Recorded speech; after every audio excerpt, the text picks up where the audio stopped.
20 μοναστήρια με κοινή διοικητική οργάνωση πάνω σε μια τεράστια έκταση στην Βόρειο Ελλάδα, γνωστή ως Άγιον Όρος, αποφάσισαν το 1054 την απαγόρευση εισόδου γυναικών στην περιοχή.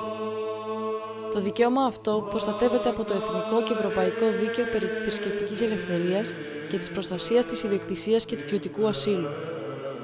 Το άβατο επιβεβαιώνεται στο άρθρο 186 του Καταστατικού Χάρτη του Αγίου Όρους, ο οποίος κατοχυρώνεται και συνταγματικά με το άρθρο 105 του Συντάγματος της Ελλάδας, σύμφωνα με το οποίο το Άγιο Όρος δεν αποτελεί ελληνικό έδαφος, αλλά ιδιοκτησία των μοναχών.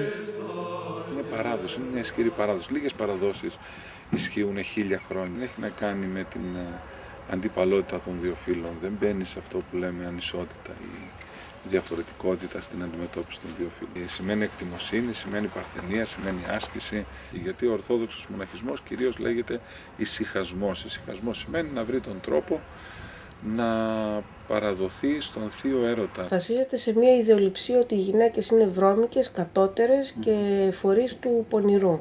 Εγώ πληρώνω φόρους για αυτές τις μονές και για την αποκατάστασή τους. Και είμαι εξίσου άνθρωπος όπως είστε και εσείς.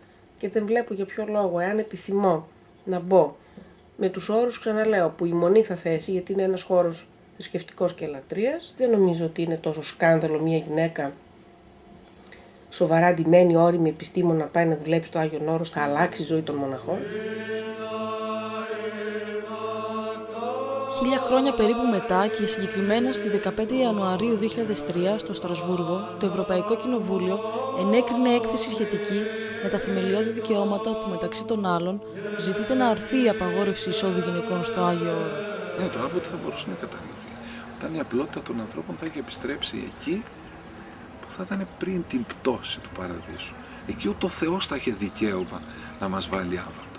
Μία συμβολική κίνηση θα είναι περισσότερο, δηλαδή θα είναι σε επίπεδο συμβολικό και εκεί οι γυναίκες ισότιμες με τους άνδρες.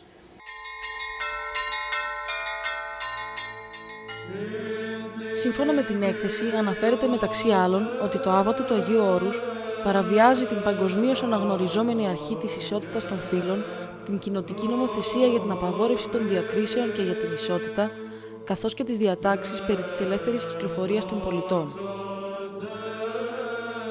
Πιστεύετε ότι πρέπει να καταργηθεί το άβατο του Αγίου Όρους?